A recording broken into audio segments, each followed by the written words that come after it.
more. The problem is, because these children get exposed to the iPad at such a young age, they become super dependent on it and need it pretty much anywhere that they go. Even if you're out that baby been on the iPad so at much such a for young so age, long. they become He been on it so much for so long. He already started losing hair.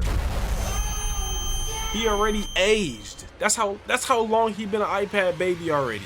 The tragic reality of the iPad kid epidemic. Video by the Don Webb. I'm scared to have my kids on the iPad, I'm not gonna lie. Because either they're gonna find out some really gooner ass content, and they're gonna be mega gooners for life, talking about it like it's basketball stats.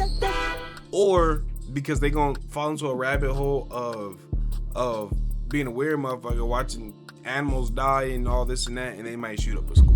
You know what I'm saying? Like, I don't want them to be on too much iPad kid-ish. You know what I'm saying? Go outside and play, but at the same time, you finna be on the game. I'd rather you play the game. Without further ado, let's get straight into this video. She been command me.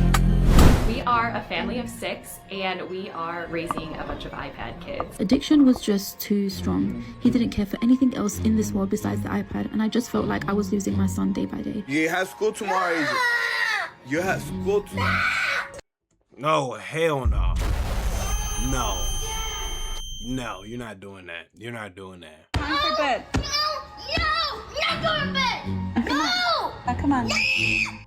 Oh, fuck. I'm not gonna lie. He's scaring his sister. That's how my kid gonna look at me if they start acting up. Hold up. This motherfucker might kill me real quick. I'm sorry. Looking at me like a dog, like a sad dog. As a mom of 5 who had adopted kids, stepkids, I was in the midst of struggle. My husband worked out of town. If I can get these kids off of screens, you can too, and you will be so glad that you did. I want to start off by saying I don't blame any of these children for their behavior, because at the end of the day, they're only acting like this because of their parents or the lack thereof. If we're going to be honest here, their parents don't give them any attention, because if they did, they wouldn't feel the need to give them an iPad. And also, this aggressive behavior that we see from these children when the iPad is taken away, that's a direct reflection of the parenting itself. Once again, if your child feels like they can act this way, they can have a fit, lash out, and be super aggressive, that's a reflection of the parenting. Clearly, the parents are not doing anything about it, so what they do is, to pacify the child, they give them the iPad, or they try to barter and make deals. You have to understand, that's your child. They're a little kid. They don't know any better. It's your job as a parent to guide them, to give them that wisdom. So if they're lashing out and being super aggressive, you need to step up and be a parent. That's exactly what you signed up for. For some odd reason, a lot of adults give children this leeway because they're just children at the end of the day. Oh, they'll grow out of it. They're just a child. Boys will be boys, yada yada, all this type of stuff, and then wonder why the older and older that they get, they still demonstrate this type of behavior because it was never trained out of them since they were children. There has to be discipline within the household. There has to be guidance, a real true mentorship, because if you don't have that, those children are going to grow up to be straight menaces. They have no home training. They don't know right from wrong. It's all about how they feel. And if you're a super emotional person in this world, regardless if you're a man or a woman, that will get you into very tough situations like jail or worse. You don't have to give everything an emotional reaction. It's not always about how you feel. More importantly, it's about results, getting the job done, doing what you have to do because you know it's. I'm one of those people that's like, you raise kids like this, like that. I'm not OD like, oh no screens, no nut. I'm like, it's all about the golden balance. I feel like it's a balance for sure. Like, you can't just give them a screen, and I don't feel like the bartering. If you do this, I give you because now motherfucker only gonna do that for a certain reason, not because they should or because they would want to, even though kids would never want to. You know what I'm saying?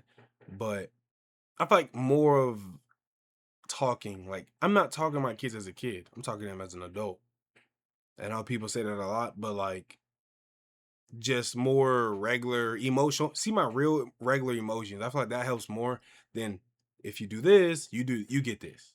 You know what I'm saying? I don't know. I don't have a kid though. It's the right thing to do, regardless of how you feel. Maybe it's I think not a lot effective. of these parents want to be friends with their child instead of being a mentor or leader, and so that's why we see this type of behavior. They act out in rebellion, not even necessarily just to stick it to the man, to their parents. No, more so they don't know how to act properly. You have to be that guiding factor as the parent. You have to show them the type of behavior that is desirable compared to what isn't, and you have to also extrapolate that to society and what it means for them the older that they get. The reason why I'm talking about all this other stuff is because it starts right here. As soon as you give that child an iPad or some type of tablet, that's when the switch happens. That's when the disobedience starts for the most part for this modern generation of children. You are literally teaching them to be addicted to dopamine. I guess you thought you got me there. If I didn't want people to know that I let my kids have iPads, I wouldn't post videos with them on their iPads, okay?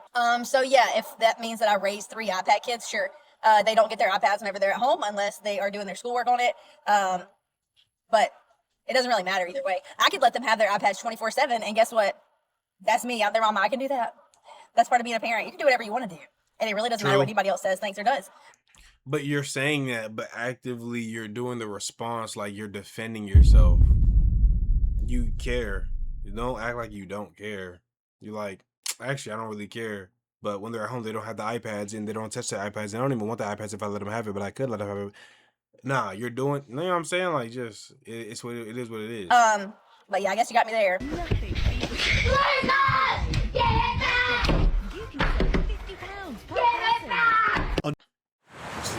Give it back. Oh, we got ads. I'm sorry, y'all. I apologize. I don't got YouTube Premium. Under no circumstances should you ever give your child an iPad. People have been sharing videos of their children literally having meltdowns after taking the iPad away from them, and this seems to be a reoccurring problem with all children. I mean, this one is literally picking up a chair to throw it, and then most of them just begin to scream as loud as possible until you can't take it anymore. The problem is, because these children get exposed to the iPad at such a young age, they become super dependent on it and need it pretty much anywhere that they go. Even if you're out at that baby been on the iPad so much for so long. They become He been on it so much for so long, he already started losing hair. He already aged. That's how long he been an iPad baby already. Hey, that ain't genetics.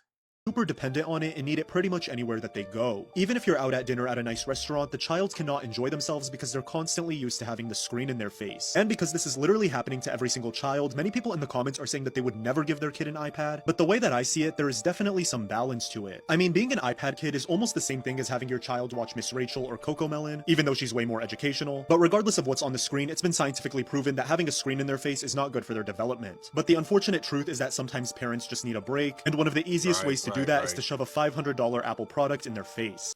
Why don't we just bring back TVs though? Just bring back I don't know why they jumped to iPad. Maybe because it's portable, but like I feel like with a TV, you're in that area watching it. I'm probably finna bring back TVs. Like no one watch TV like that no more. Find a channel, nigga. But on a TV, it's not gonna be YouTube and stuff. Just put on whatever is on. You don't have to learn the patience. My show come on in 30 minutes. You know that, y'all know that feeling. We all know that feeling. Niggas over here waiting for Teen Titans Go at 12 and it's like 11:45. You like, oh my goodness. No one cares about Max and Ruby right now. Come on. See, and that's exactly where we're starting off wrong right there. This idea that, oh, me as a parent, I need a break, so let me go shove something in my child's face so they're not bothering me. How about you take that time to make it educational for you and the child? I'm not saying that every second of the day you have to be with your child. However, there are right and wrong ways to do things. There's a lot of nuance to this conversation. There's a lot of other things that you can do. It's not just black and white. You don't necessarily have to turn on the TV or give them an iPad. How about you give them a book? How about you give them a coloring book? Depending on what their age is, there's many other resources and tools you can give that child to actually educate them instead of distracting them, because that's what it comes down to. You want to distract this child so now you have free time for yourself as the parent. I think that's ridiculous. Now, it makes sense, don't get me wrong, but still, there has to be a caveat here. You know them cool ass kids that really just don't be bothered, like they just be quiet, just be, you know, sitting down watching TV. And you be like, are you okay? That's how I want my kids to be. I need my kids to be cool, just aura farming in the living room. Something has to give. It shouldn't always be black and white. The only time for me as a parent to have my free time is if my child is distracted. That's ridiculous. And then when you really flesh out that thought process, this is what it really comes down to. Educating the child, whether it's teaching them how to read or addition, subtraction, that's only going to take up more time that the parent wants to themselves. So for that reason, that's why they're so willing to just give them an iPad or turn on the TV, because it gives the parent less time interacting with the child. And that's the whole point. That's what they're trying to do. They're trying to get away. And I will say this too, the issue, if y'all are giving your, I am a tablet, but there's only learning, you're doing the same thing. Oh, there's only learning game. There's only Miss Rachel on here. You're doing the same thing. It's distracting. Don't try to make yourself better than a different parent. Don't try to act like your kid's getting something better. Obviously, it could be your kid could have something worse, but what they're going through with you, the dynamic of what's happening in this situation, this scenario, is not better than the next kid. They're all just being distracted for you to do something else. Come on. I don't care if it's math or if it's damn looking at slime videos. They're both just distracted. Away from that child. But in those times of ideation, in those times of distraction, that's where they're picking up and learning these bad habits. That's when they're learning to be addicted to this dopamine rush, to the YouTube videos, TikTok, Netflix, or any type of kids shows that they're watching. That's where they're picking up those bad habits right there. In your needed time of rest and relaxation while dealing with these children, they're learning their worst habits because there's no guidance. There's nobody telling them what they can and cannot watch or for how long, or just the fact that this is temporary. You watching this show or using this tablet to play games, that's temporary. You're not going to be able to do that all the time, not even every single day. But this modern generation of parents, they feel differently. They may think that's abuse. They think it's okay to just indulge a little bit. I mean, they're just a child after all. Things I don't care about as a mom. Part 1. First thing, and this might ruffle some fucking feathers, but screen time. I don't give a fuck. I don't care about screen time. She don't give a fuck about her kids. She don't give a fuck about her kids. She the type, actually, she wouldn't be the type to wake up, but she would be the type to be woken up as a ghost, talking about her son slit her throat. He was only 17. He was going through demons, you know? He started watching them videos. He was watching rabbits being hunted and shit, skinned alive. He's watching fish be gutted, and now he gutted you. Take that screen from him. Take that screen. Don't care. Don't care. If you're on your phone, if you're watching TV, if you're on your computer, if you're on your iPad, you're quiet. I do not care. I have cracked the freaking code on this. So basically, we don't do screens during the week, Monday through Thursday. On Friday, when we do movie night, she's excited to sit down and watch a full movie. Attention span is there. Saturday, Sunday, she can watch little cartoons, her movies, whatever, on Disney. Now the iPad, we've only ever used it for flying, downloading movies, downloading shows. And this is the key, she doesn't use the iPad at home. But since she's 5, we started using it for reading nights a couple weeks ago. So she's learning on it. So she associates the iPad with utility, not with fun, not with play. So she'll do the letters, she's having fun learning. But she's like, can I go play with my toys now? And I'm like, I've succeeded as a parent. She's uninterested in it. And that's the friggin' goal. Yeah, I feel her, but at the same time, she's gonna reach a point where, just like any other kid, she's gonna be like, I got a motherfucking iPad in my hands. I could watch videos on here. I could play games on here. And then she loses the interest in that.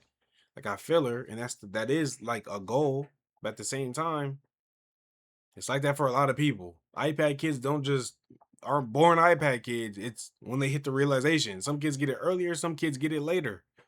It's an iPad. And they got Roblox.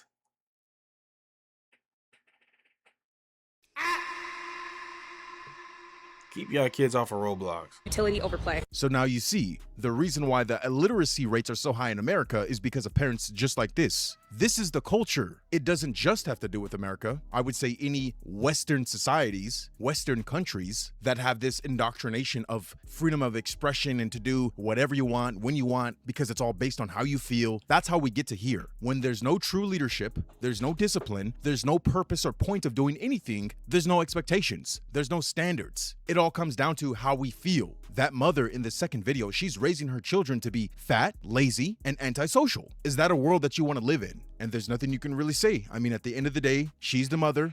I wouldn't say necessarily fat, lazy, antisocial. I feel like your kids are going to be as social as they're going to be. Like, nothing's worse than like being someone you're not. If I'm not social, why are you making me social? If I'm not creative, why are you forcing me to be creative?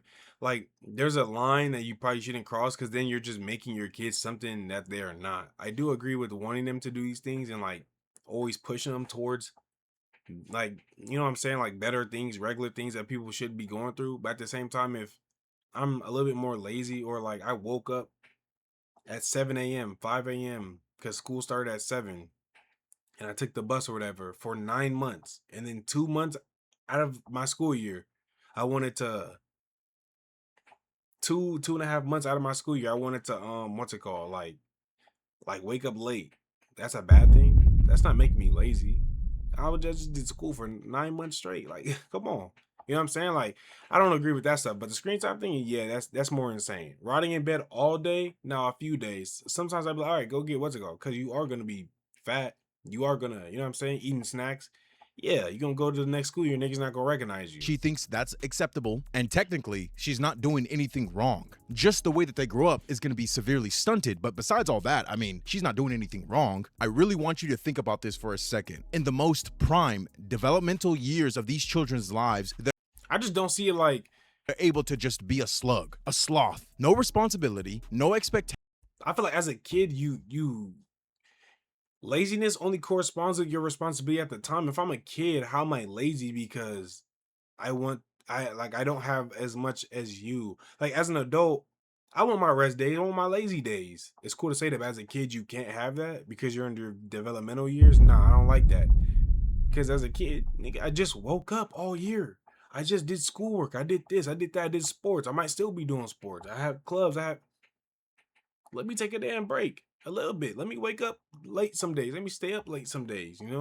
Just the bare minimum. Do you think overnight when they get older, when they're like 15, 16 years old, all of a sudden they're gonna have this drive and ambition to become somebody? Absolutely not. Now, of course, there are gonna be the outliers, but for the vast majority, they're not gonna have that mindset of becoming more because it was never instilled in them when they were children. But if everybody is instilled to be more, then that's the baseline too. Their parents only accepted the bare minimum from them. So when they get older, they're gonna only expect the bare minimum for themselves. I see what he's saying. I don't know why there's this myth, this mentality out there. Well, they're just children. They're gonna grow out of it. Everything's gonna get better. Why would you say that knowing this is their most developmental years that fortify exactly who they are for the rest of their life? Do you really think people change that easily? Because they really don't. I feel like a lot more people that were always pushed to do this, and I have so many friends that told me, you know, my chores were this. I had to do this every day, every morning. I had to do this, and you know, I had like just strict, just like, oh, okay, I can't even sleep in past this time. I gotta go open the curtains, and I gotta go. I'm like, as a kid, I feel you. You got responsibility, but those are people who turn out the wildest as adults. They turn out the craziest as adults. Because then you get to an adult stage or a young adult stage, you like, wait, I don't gotta wake up. Let me sleep in. And now that's your new habit because it's so different. It's so new. But if you did that, you'd be like, nah, I'm cool. I'm gonna get up early and you know what I'm saying? Like, there has to be some sort of structure, but not a requirement list as a child. That's what I believe. There's good ways and bad ways, and then it all corresponds with like the characteristics of each child. In society today, the people walking around are all just overgrown children. You see how they act. You see what they post on social media, how they talk, their attitude, their behavior, the audacity of some of these people. They're literally just overgrown children. But because they're older, we have to give them respect, or we have to take them seriously, knowing damn well they still have the mentality, the mindset of a 15-year-old, if even that. More people should be cutting their kids off from screen time. You just have to let them cry. Make them ball it out if them have a ball. My son did a 14-day challenge, no screens, and I mean 0 screens. Major differences. Oh, hi guys. I get it. They need a lot of attention. We give it. Because let's be honest, can't sit down there all day and entertain you. First day, he bawled his eyes out. By the end of the night, he was like, you know what, it wasn't so bad because he sat down and played Monopoly. Now let's talk about it. Within those 14 days, did I and others around him have to spend more quality time with him? Sure, nothing that God can't give you the strength for. We scroll sometimes 20, 30 minutes, sometimes an hour without realizing the time passed. And trust me, I'm not trying to shame anybody who's not there yet. Some things your kid can do. Make them cook with you. I had this kid seasoning meats. I made him find recipes that he wanted to try, cut up things, you know, get them interactive. And look, the kid's happy. That's what I'm saying. This is what I'm talking about. This was me. I chose to do this though. I love me cooking. I love making food. You know what I'm saying? If y'all want a mukbang or something like that, y'all wanna see me vlog and let me know. Spent time learning new things, and honestly, I couldn't find him. He was reading. Got him some clay so we can make some things. Aren't these things cute? We made little fruit objects. He started physically playing with toys again, which is amazing because he usually would just swap it out for screen time. What I immediately noticed is that he was more calm. He was more willing to help and go outside and do activities. He never really paid mind to his little cousin because, again, he was more interested in watching screens. But as soon as I took that away, oh, involved. And we got creative just along the way. Sometimes, yeah, if he couldn't find things to do, he would just come and sit down and talk. Like, oh, we got ads. I'm sorry, y'all. I don't got YouTube Premium. Y'all subscribe to me so we can both get it. 100%, 10 out of 10 recommend. If I lose all of my followers because of this, so be it, but it just has to be said. Please. I thought this was Caitlin Clark, bitch. Oh my goodness. Get your babies off of the screens. Your 6-month, 1-year-old, 2-year-old, 3-year-old, 4-year-old, 5-year-old, get them off the screens. I'm gonna say, what happened to Caitlin? What happened to Caitlin? I just left a room of about 3 to 4 toddlers. I know one for sure. Mom was saying that she was about 1.5 years and probably up till about age 3, 4 different kids. There were toys spread out on the floor for them to play with. My own daughters brought crayons and colored pencils and coloring sheets to play with as well. And these 4 babies, essentially, were sitting on their parents' laps with their parents' phones, watching, one I know for sure was watching Cocomelon, which don't even get me started on that, glued to these devices. Now, before everybody comes at me in the comments like, what about our neurodivergent kids and our kids on the spectrum, our autistic kids? They need those screens. They need that stimulation to calm them down. You are talking to a special education teacher. You're talking to somebody who worked in an ABA therapy unit for 3 years. We had those autistic babies with us for 6 hours a day without screens. Screens were used as a reward. Screens should not be used as an emotional regulation tool. I feel like I could just cry right now because like my 4-year-old, she was trying to get these kids to color with her. The kids didn't even acknowledge that my kid was talking to them because they were so zombied out on the screens. I see it time and time again, you know, 8, 9-month-old babies in the shopping carts at the store watching the screens. And I get it, nobody wants a screaming child at the grocery, but we have to teach them to manage. I'm not gonna lie, but if you can't, it's to a certain level. If you can't even go in public and you have to give them that to cope with just being in public, like they don't want to be there or whatever, that's a different level. Yeah, that's evil. You know what I'm saying? Like, don't bring them here. I know some people don't have anybody, but like, you gonna have to shop or do something on your own time. Because if they need to be out there with like they have to, that's a big flaw in your parenting. It's not the kid, it's you. You know what I'm saying? Sucks for her daughter though. That sucks when you see a kid that's being left out, but the kid that's left out is the most regular, wholesome, most, you know what I'm saying? On the most of regular pages, and everybody else is just different. But it seems like that person who's the most regular is weird or they're getting treated unjustly. That sucks. Without further ado, let me know what y'all think about this down below in the comments. I appreciate y'all for watching. I like you to death, boy. Y'all got kids or y'all iPad babies? I'm not. I'm a YouTube demon though. Since I was like 7, 6. You know what I'm saying? Back when the logo was gray. Yeah, y'all didn't even know that. I appreciate y'all for watching. I'm seeing you on the next one. I'm gone.